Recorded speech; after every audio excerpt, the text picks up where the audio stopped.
मेरी भी तो सहायता कर। सहायता तो केवल माँ की, बाकी सब अपना कार्य स्वयं करें।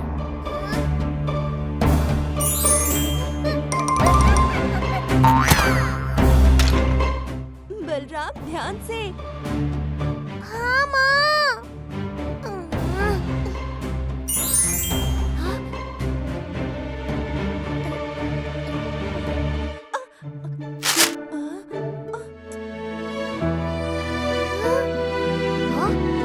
क्षमा करना माँ, मेरे कारण आपकी साड़ी फट गई।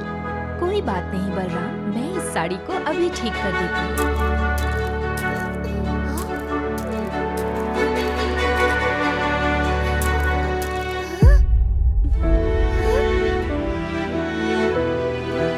ये साड़ी तो कई जगह से फट चुकी है माँ, और आपके पास तो सिर्फ 3 ही साड़ियाँ हैं। आप एक नई साड़ी क्यों नहीं ले लेती? 3 साड़ियाँ क्या कम होती हैं भला?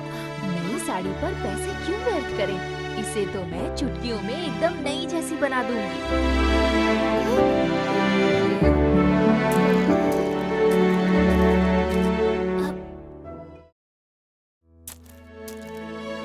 रुको बलराम, मैं तुम्हारे लिए नई चप्पल लाई थी। आज से यही पहनना। चलो, मैं अब दुकान पर तुम्हारे बाबा की सहायता करने जा रही हूँ।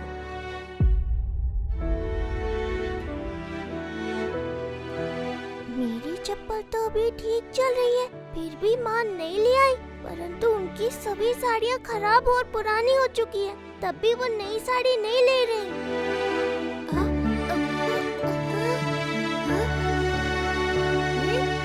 मैंने सोच लिया है, मैं माँ के लिए नई साड़ी खरीदूंगा। अरे पर बलराम, क्या एक साड़ी का मूल्य इतना होता है? मेरे पास तो इतना धन नहीं है काका।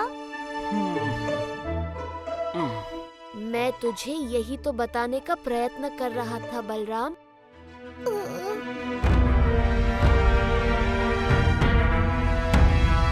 ये बोंधु बलराम साड़ी की दुकान में क्या कर रहा है?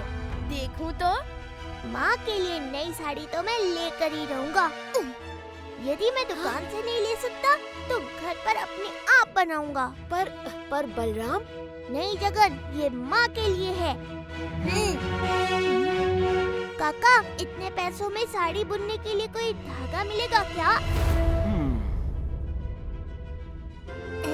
साड़ी के लिए धागा तो मिल गया, पर जगन, साड़ी बुनेंगे किस पर?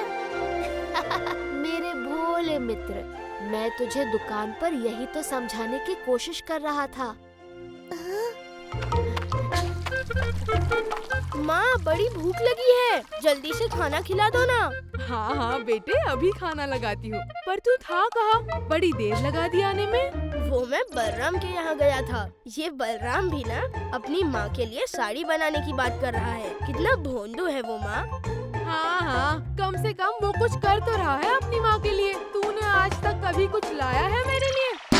लाए तो था कल रसगुल्ले। हाँ हाँ, जो भी सारे के सारे तेरे पेट में गाना गा रहे हैं। पता नहीं कब वो दिन आएगा जब मेरा बेटा भी मेरे लिए साड़ी लेकर आएगा। बलराम! क्या सोच रहा है बलराम? देख, साड़ी के धागे प्रस्तुत हैं। इसमें तो कोई रंग ही नहीं है। तो रंग देते हैं। चल। गुरु माँ ने बताया था कि साड़ी में रंग प्राकृतिक होने चाहिए। मैं अभी रंग लेकर आता हूँ।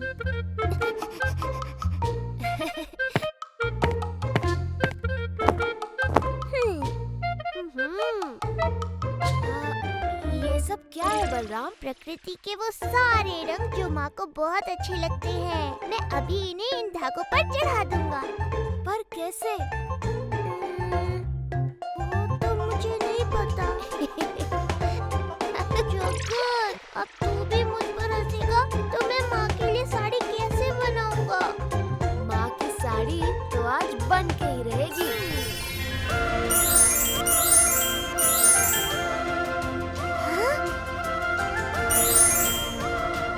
ये रंग तो बन गए, पर साड़ी बनाने का खांचा मैं कहाँ से लाऊं? भूल गया तेरा मित्र कौन है?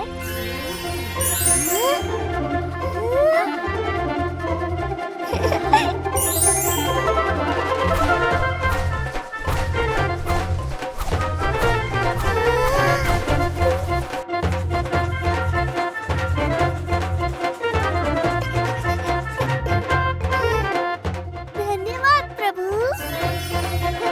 जगन, आगे भी है। तूने तो करघा भी ला दिया। अब आगे की बुनाई मुझे करनी है। जैसा तुम कहो मित्र।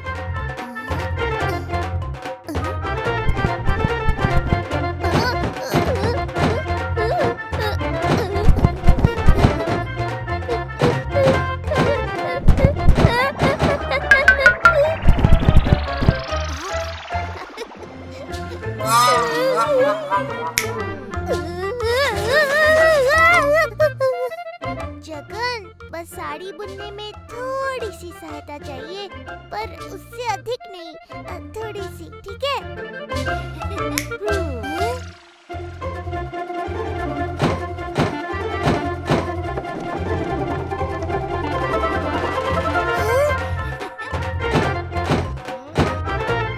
देखो तो ये बोंधू बलराम की साड़ी कहाँ तक बनी है।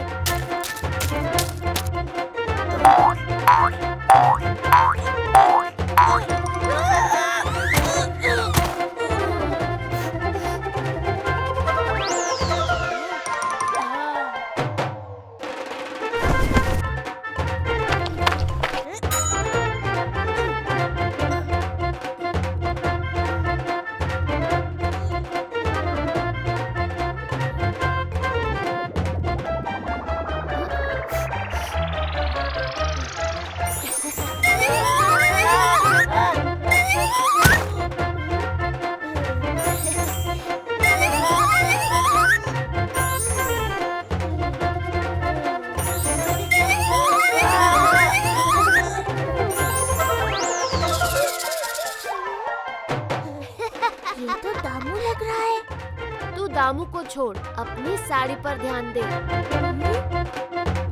यदि साड़ी बन गई होगी तो मैं बलराम से छीन के ले जाऊंगा।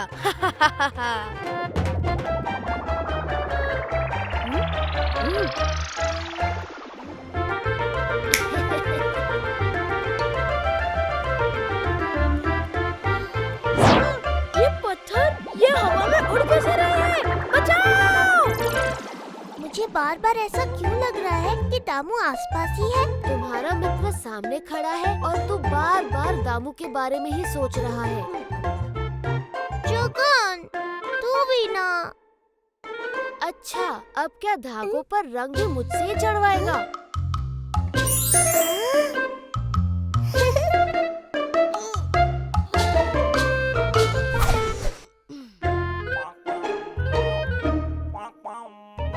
आज मैं माँ को दिखा कर ही रहूंगा कि मैं भी उनके लिए कुछ कर सकता हूँ।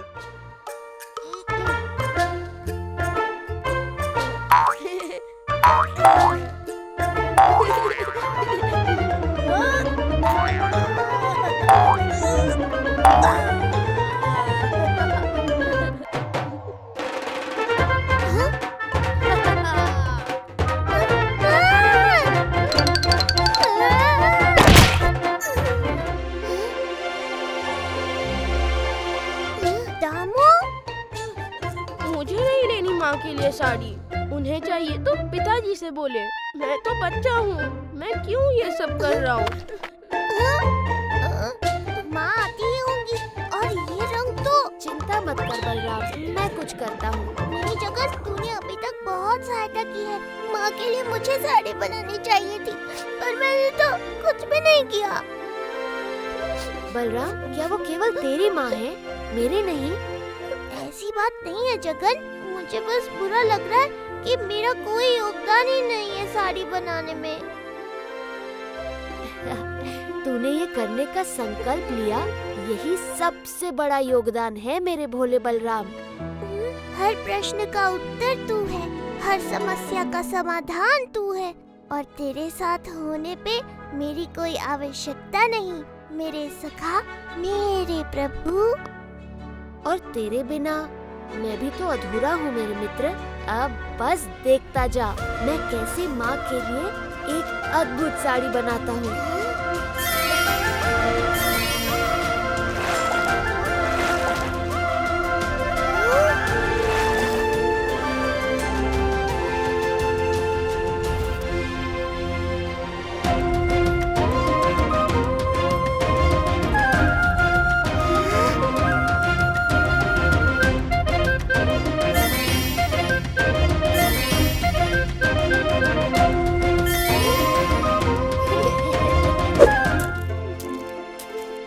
माँ के लिए एक साड़ी भी नहीं ला सका। कैसा बुरा बेटा हूँ मैं।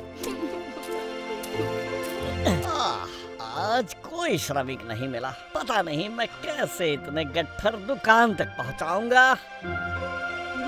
काका, मैं कुछ सहायता कर दूं?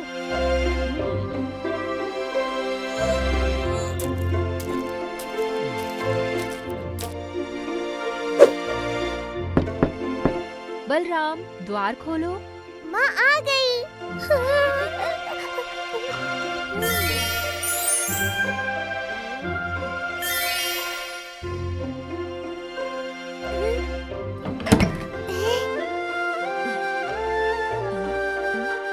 बलराम, ये किसकी साड़ी है? माँ, मैंने अपने मित्र के साथ मिलकर ये साड़ी आपके लिए बनाई है। बेटा, माँ अपने बच्चों को भेंट देती है, उनसे भेंट लेती नहीं है। माँ, एक बेटा अपनी माँ को क्या ही भेंट दे सकता है, पर आप बताओ, आपको ये साड़ी कैसी लगी?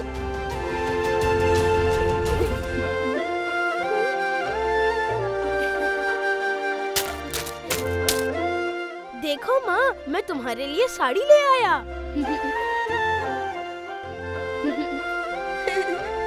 मैंने बहुत श्रम किए और दुकानदार काका ने मेरे श्रम के एवज में मुझे ये साड़ी दे दी। मेरा लाडला दामू, चल मैं तुझे रसगुल्ले और मालपुए खिलाती हूँ, मेरा प्यारा बच्चा। और ले ले ले ले, कितना थक गया है, आजा आजा।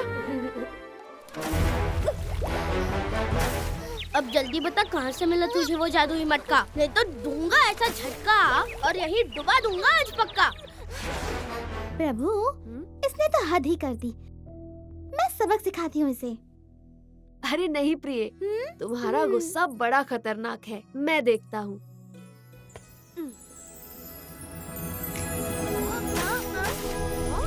अरे मटका तो ऐसे ही आ गया।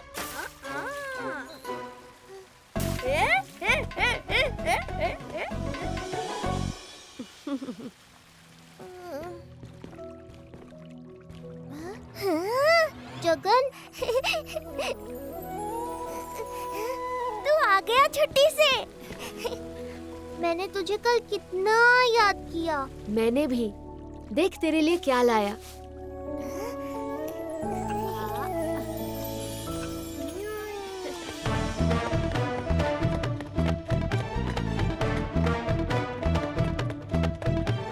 माँ, मैं जादुई मटका ले आया। अरे वाह! इससे पहले कि काशी का पंडा परिवार आए, तब तक हम भी कुछ पकवान खा लेते हैं। जल्दी खोलना।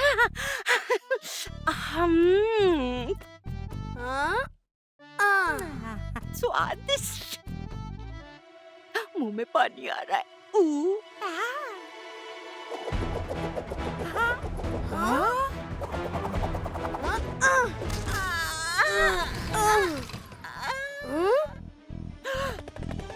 ये क्या हो रहा है? लड्डुओं की बौछार!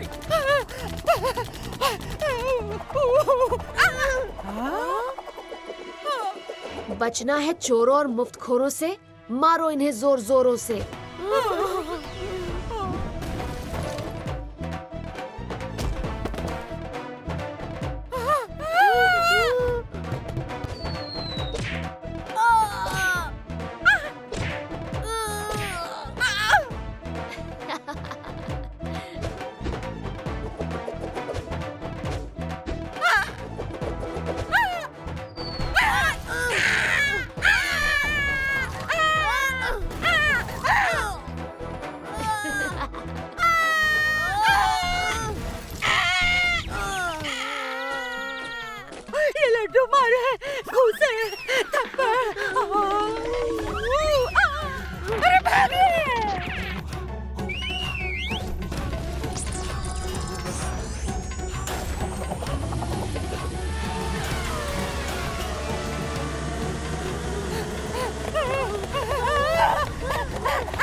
पागल हो गया है क्या?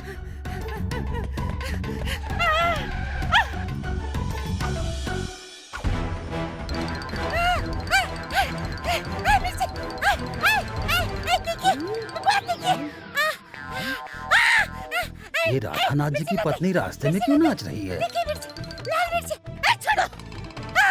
अरे ये तो उड़ रही है, भागो! हाय हाय हाय, मिर्ची हमेशा गले में लगती थी, पहली बार कमर पे लग रही है रे। टूट गई रे।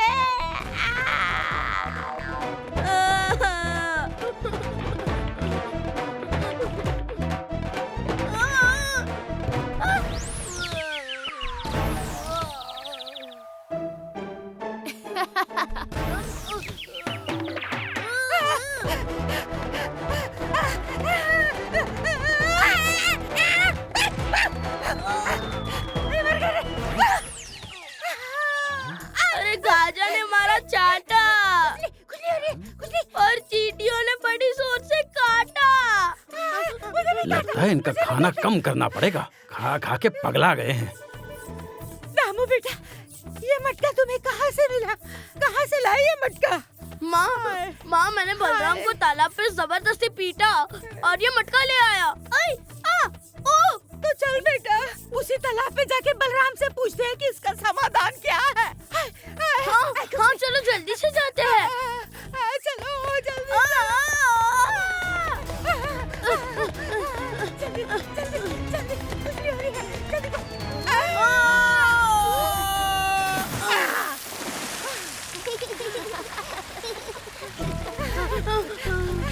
अरे बलराम, अपने इस आफत मटके को संभाल और मुझे माफ कर दे, मैं लालच नहीं करूँगा। अरे बेटा, हमें माफ कर दो, मैं भी अब आलस नहीं करूँगी। कर दो माफ, इनके लिए इतनी सजा काफी है। पर याद रहे, लालच और आलस दोनों ही गलत हैं और तुम्हें इनसे हमेशा दूर ही रहना चाहिए। जरूर, तुम्हारी भक्ति के सिवा मुझे और ना किसी वस्तु का लालच है और ना ही आलस की जरूरत है।